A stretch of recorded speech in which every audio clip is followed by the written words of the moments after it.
Good morning, everybody. Thank you, Denise, for that wonderful warm welcome. Thank you, Bethany, for those words of encouragement and also welcome. And also to Auntie Agnes for that wonderful welcome to country. And I'd also like to take this opportunity to acknowledge the Ngunnawal people, who are the traditional custodians of this land on which we are meeting, and I'd like to pay my respects to their elders, both past and present. I'd also like to acknowledge Stuart Davies, the Chair of the Australian Community Transport Association around Australia, the very many CTO New South Wales board members and all the staff, all the community transport organisations, service providers, volunteers, representatives from local government, also from my team at Transport for New South Wales. It is amazing to have all of us who care passionately about community transport in the one venue, and I'm really pleased to be here as the New South Wales Minister for Transport.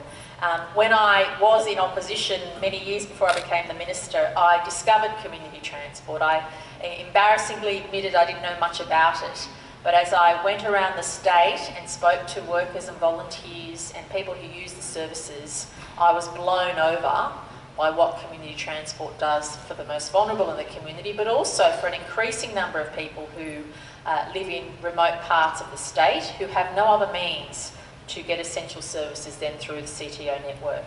So it's a wonderful sense of pride that I'm here, and I hope that as the Minister for Transport in New South Wales, you feel that we're doing justice to this very important sector. And I know there's always more to do, there's always more to improve, but please know that in me and my team, you do have people who care about the future of community transport, and we also want to make sure we continue to work with you to meet the ever-growing challenges, but also opportunities for the future.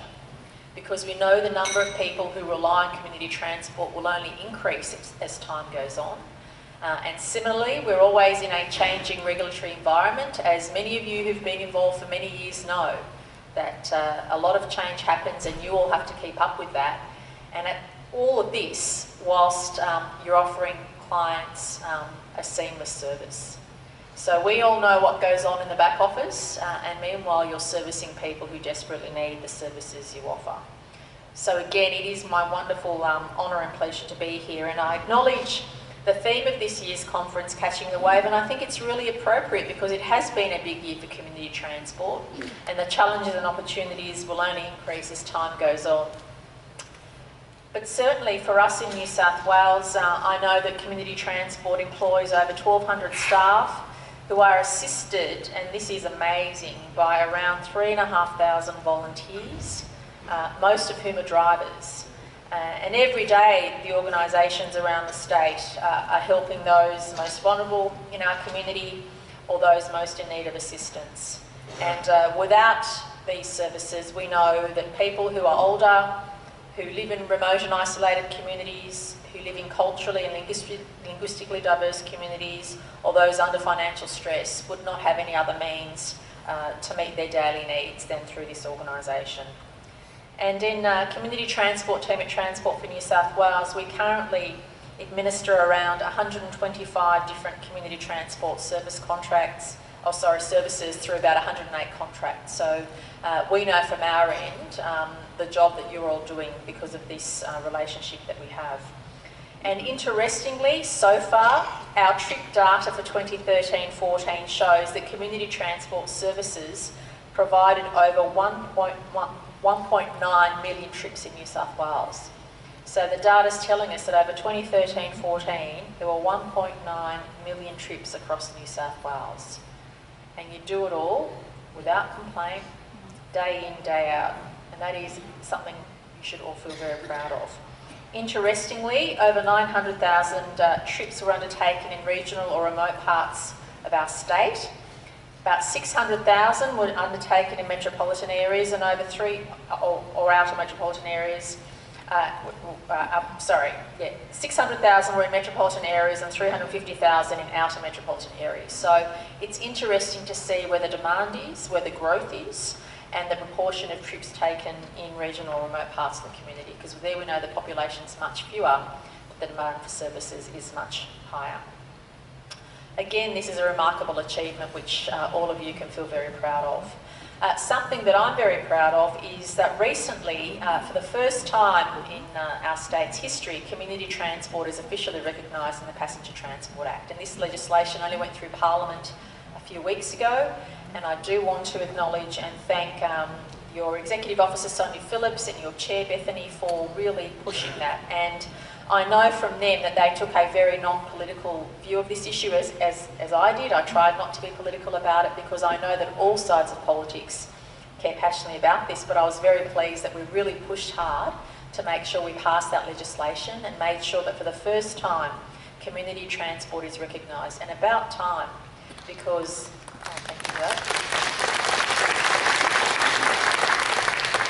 because not only does this recognise the contribution community transport makes to transport generally, but it also acknowledges the professionalism within which each organisation within the community transport family operates.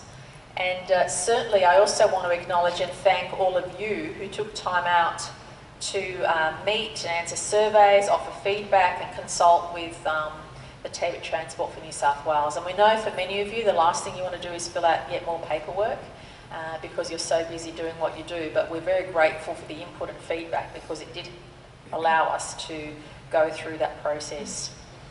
I'd also like to recognise again that we all appreciate the feedback and input you had into the accreditation process that we've been through, and it was very important for us as a government to make sure that we allowed community transport to step up into the operator accreditation framework, because we know that in the future this will make a big difference to the type of services community transport can offer, but also the type of funding pools that community transport will be able to apply for, not just at a state level, but obviously through a federal level. And we know that changes are afoot, and I felt a deep responsibility to do what I could as Minister to support the sector in going through that accreditation process. And I know that for smaller CTOs it's been a challenge, and that's why as a government we continue to offer that support to follow through with the accreditation process.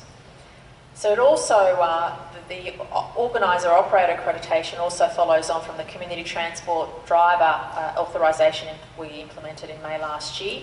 And as you know, under community transport operator accreditation, buses operated by service providers are required to meet the same safety standards as those used by public transport bus operators. And I know, again, that this was a big task, and some of you conveyed to us the challenges with this, but I really believe it's the best thing for community transport moving into the future. And with all this, the customer assurance safety accreditation allows us to look at additional funding opportunities, and I acknowledge again the smaller organisations, and for that reason we will continue to support you through this process. And I know that also the team from Transport for New South Wales has some additional information on accreditation here for you today, and of course our staff are also here if you want to discuss any issue with them. But we know that financial resources or funding is always a challenge for the sector, and that's why many years ago in opposition, 4 years ago now, I committed to double the CTP part of the funding, and I'm really pleased we did that. So there was an additional $12 million over 4 years. And again, it was embarrassing to note that that was the first funding, the CTP part of the funding from the state government had been increased since 1998. So we really tried to change the tide and say, not only do we need to recognise you for the contribution you make, but also provide additional funding and support. And some of that funding contribution has gone towards accreditation. It was also pleasing to see Transport for New South Wales was successful in securing a 30% increase in community transport funding from the federal government early this year under the Home and Community Care program. And this growth, together with the growth in our community transport programs, means that almost all providers have extra funding, and I hope you've experienced that yourself. But there's no doubt that in relation to the changes currently in the sector at the federal government level, that all of us are looking for certainty, and I'm sure that that will come. But what we need to do here in New South Wales, or as far as New South Wales is concerned, is to make sure that we do all we can to bring all of our organisations up to speed and in the best possible position to be able to access those funding sources, but also to compete potentially with other providers in the future, depending on what those funding and regulatory structures and frameworks are. But I'm also mindful of the changes and impacts of the National Disability Insurance Scheme that will bring on the sector, and I know that my colleague, the Minister for Disability Services, John Ojaka, will be speaking with you later on in today's session. Another commitment we'd made before we came to government was to try and create a one-stop shop, because I know from speaking to many of you as I got around the state that the onerous levels of paperwork and red tape were really are a burden to you, and that's why in April this year we established a one-stop shop for community transport services using what we call the Human Services Network, or HCNet, which is a whole of government platform, and the HSNet website provides a central place to share information with people working in the same field across government and non-government agencies, because as you know, many of your clients are also clients of other services, and it was really important for us to have a one-stop shop where all providers could link in. And through HSNet, community transport can access government information, the CTO website, test issues, and also, most importantly, collaborate with other similar service providers. And I'm pleased to hear the Community Transport One-Stop Shop is the most used forum on the HSNet, and it's great to see CTO members making use of the forum and sharing ideas and information. And I have to say, whilst I was pleased to know about that, I wasn't surprised, because I know that your organisation has grown and thrived on this collaborative approach you have with each other, and that is so important going into the future. But there's no doubt that there's always challenges around the corner for community transport. As a sector, you're supporting a rapidly ageing population, which is disproportionately spread across New South Wales. So you find remote communities tend to have more ageing populations, and populations who are in more need of medical services. And this again puts extra pressure on the community transport challenge. But I'm also hoping that the work we're doing on identifying unmet need will start to capture this in a way that helps us plan for the future. We need to ensure that people can access their community wherever that community is, and wherever they happen to live, both affordably and safely. And that's why it was important for us to make essential changes to the Passenger Transport Act, to ensure safety through accreditation, to give greater focus on planning networks of service, and this is collaborative work across all three tiers of government. And we know that it's important for you as community transport providers to make sure that you have a seamless relationship with all levels of government. And to that end, I know that Transport for New South Wales has been working closely with all of you to improve understanding of the costs of delivering service and what that might entail for your future planning. But as community transport grows and the new challenges arise, the experience and understanding you all bring from some of you from years and years of experience in the sector, I think, places us in a good place to meet the challenges in the future. And I can't thank all of you enough for the job you do. I can't thank all of you enough for the contribution you make. And I in particular want to acknowledge all the staff, all the volunteers, the leaders, supported ably by your peak body, supported ably by Bethany and Sonia and the whole team. And whether you're a volunteer or a paid employee, all of you in this room should feel proud of the valuable contribution you're making. Please know that it's deeply appreciated, deeply acknowledged, and please know that in us as a New South Wales Government, and in me as a Minister for Transport, you'll always have someone who can't speak highly enough of community transport. So thank you so much for having me here. Thank you for allowing me to be part of the official opening of this conference. I hope you have a very successful couple of days, and I'll be more than happy now to take some of your questions. Thank you very much.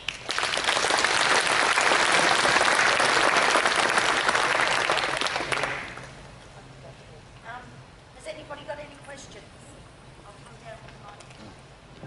I'll come down with the microphone. They may not. Oh, you've got one. Okay, you're fine.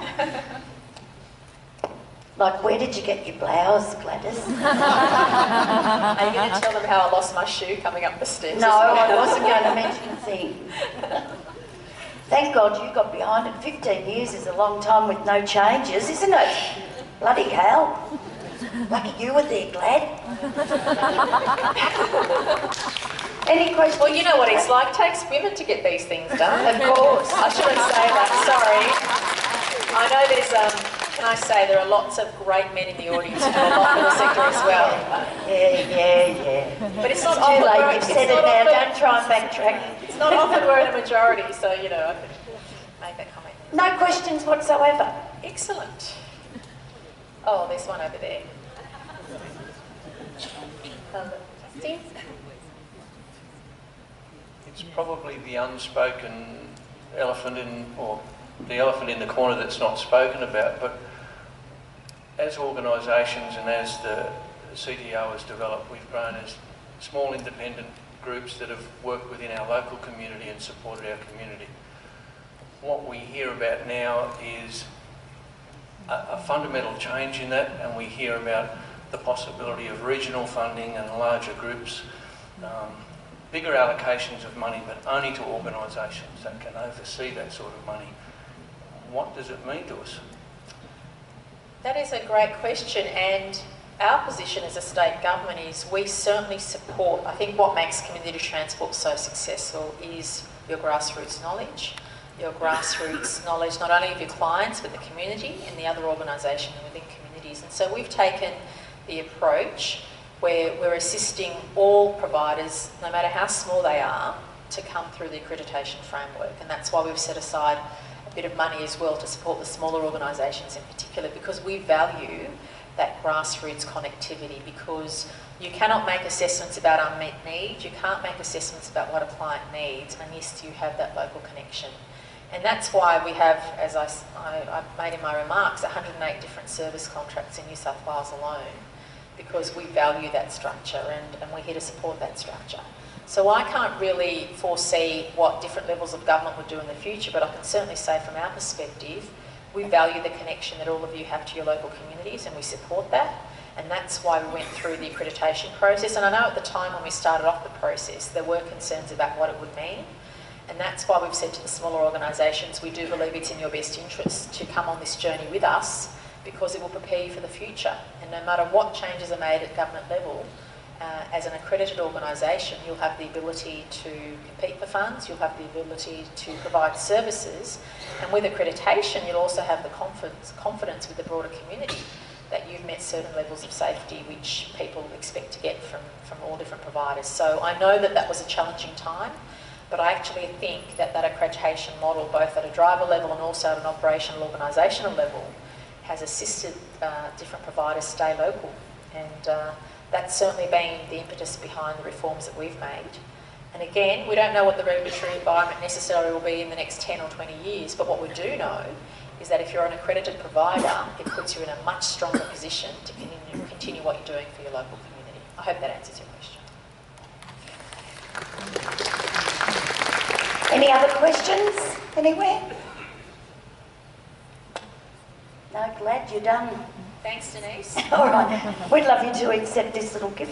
Thank you. I've been It's going not like going to get me that. in trouble, will it? No, I've been going like that. I'm not sure what it is. So will you open it and tell us so that we know? Don't you always want to know what you get for a gift? You know, you're looking, I wonder what it is.